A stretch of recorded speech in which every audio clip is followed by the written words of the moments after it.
Dios los bendiga, muy buenas tardes. De nuevo continuamos con nuestra estudio, nuestro devocional de Primera de Pedro. Vamos hoy a abordar el capítulo 5. Iniciamos el último capítulo de la carta del apóstol Pedro y vamos a leer desde el versículo 1 hasta el versículo 4. Dice así la palabra de Dios. Primera de Pedro 5:1. Ruego a los ancianos que están entre vosotros, yo anciano también con ellos, y testigo de los padecimientos de Cristo, que soy también participante de la gloria que será revelada, apacentad la grey de Dios, que está entre vosotros, cuidando de ella, no por fuerza, sino voluntariamente, no por ganancia deshonesta, sino con ánimo pronto, no como teniendo señorío sobre los que están a vuestro cuidado, sino siendo ejemplos de la grey.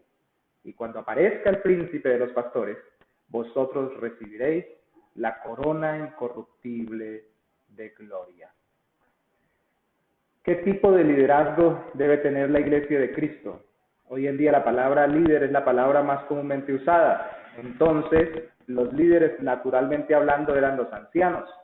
En la antigüedad, el pueblo de Israel había tenido como líderes de su comunidad a los ancianos, porque eran los que tenían experiencia. Las costumbres en las culturas antiguas consistían en que las personas de más edad eran las que tenían el liderazgo.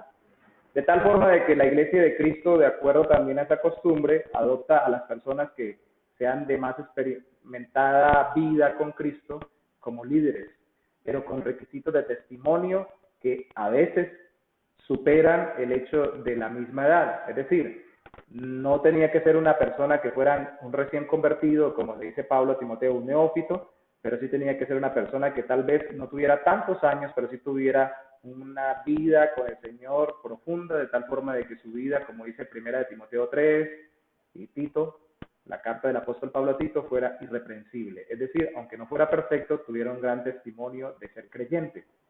Si ustedes se dan cuenta, en el versículo 1 y en el versículo 2 le dice que ruega a los ancianos que están entre vosotros, y el versículo 2 dice apacentad la grey de Dios que está entre vosotros, porque los ancianos y la grey, que sería el rebaño, eran uno solo. Todos son ovejas del rebaño de Cristo, que es al final el príncipe de los pastores, como dice el versículo 4. Los pastores o los ancianos son tomados de entre la grey por el Señor de acuerdo a su testimonio y según el llamado que él mismo ha corroborado en sus corazones para, como dice Pedro, que fue testigo presencial de los padecimientos de Cristo, sufrir. De hecho, una de las características para el líder cristiano es que sea sufrido, dice el apóstol Pablo, para que participe del padecimiento de Cristo por cuidar su rebaño, como Cristo sufrió por su iglesia, para salvarla.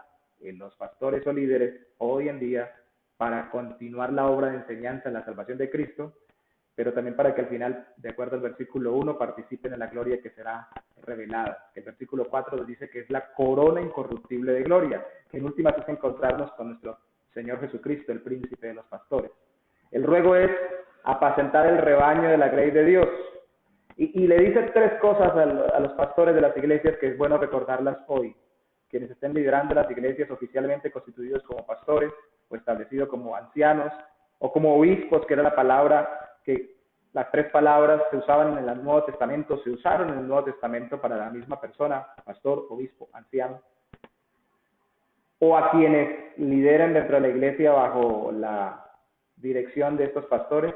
Primero, apacienten el rebaño, las ovejas del Señor, los creyentes en Cristo, cuidando de ellos, no por fuerza.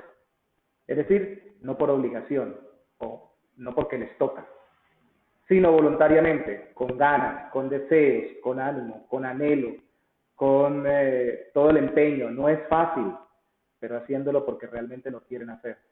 Segundo, no por ganancia deshonesta, no por codicia, no por enriquecerse, no por llenarse de dinero, no por ni siquiera ser sustentados porque no sabemos hacer nada más. No. Sí, haciéndolo no por ganancia deshonesta, sino con ánimo pronto. Así no tuviéramos recompensa inmediata en la economía o en lo físico, debemos tener el ánimo, ya que Dios sabrá recompensar si lo hacemos con un ánimo pronto, es decir, con ganas. Además de ello, no como teniendo señorío sobre los que están a vuestro cuidado, es decir, no adueñándonos de las vidas de las personas, sino siendo ejemplos de la grey o del rebaño. No se trata de mandar y que los demás obedezcan. Los pastores tienen que dar ejemplo para que los demás, como las ovejas físicas, reales, los animalitos de cuatro patas, por lo general, van detrás de un pastor, una persona que los lidera, así él dé ejemplo dentro de la iglesia para que las demás personas sigan su ejemplo y que su ejemplo sea la forma como influya en ellos y no su opresión o su fuerte mandato. En resumen, ni porque me toca, ni porque me voy a enriquecer, ni porque quiero mandar y que la gente me obedezca, esos no son los motivos para ser un pastor de una iglesia o un obispo de una iglesia, sea pequeña, sea mediana, el número sea grande. Si son creyentes, son ovejas del Señor. Ojo, esto influye en tres cosas que han dicho son los peligros de los ministros y de toda persona, pero especialmente de los ministros de Dios. El poder o autoridad, las riquezas y los deleites de este mundo.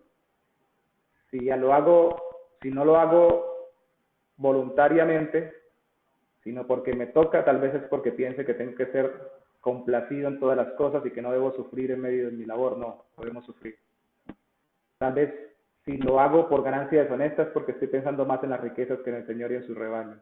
Y tal vez si lo hago porque me sigan o porque me obedezcan o por yo tener las ganas de mandar, es porque pienso que es más grande ser poderoso que ser siervo de los demás, que fue lo que nos enseñó Cristo. Cuando aparezca el príncipe de los pastores, el que no lo hizo porque le tocó, ni porque se iba a enriquecer, porque al contrario se empobreció solo con hacerse hombre, se humilló, siendo Dios, y no lo hizo para obligarnos, sino más bien para servirnos. Cuando aparezca Él, el encontrarnos con Él será nuestra recompensa.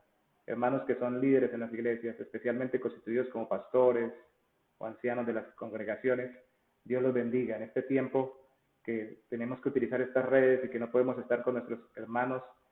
Utilicemos todos los métodos, todos los recursos para poder seguir sirviendo y apacentando la grey de Dios. Recuerden, seamos testigos de los padecimientos de Cristo. Pedro lo fue presencialmente, nosotros vivencialmente, si nos esforzamos en medio de una situación difícil, aún en medio de nuestro propio sufrimiento y del mundo, por cuidar a aquellos que han creído en Cristo, enseñándoles, dándoles ejemplo, dándoles buena doctrina, hablándoles del Evangelio y estimulándolos a seguir en la fe.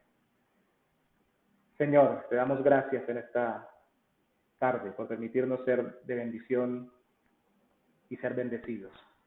De bendición a quienes nos has llamado al liderazgo pastoral o a quienes has constituido como pastores dentro de las iglesias y siendo bendecidos bajo la guía, el ejemplo, el servicio, el esfuerzo de aquellos que se han comprometido a apacentar tu grey y tu rebaño.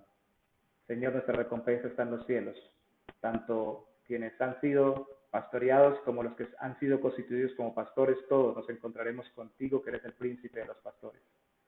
Y aún en este tiempo y en todos los tiempos, Señor, han habido dificultades para congregarnos y para vivir como iglesia, pero siempre lo superaremos todo por amor a ti, mi Señor Jesús.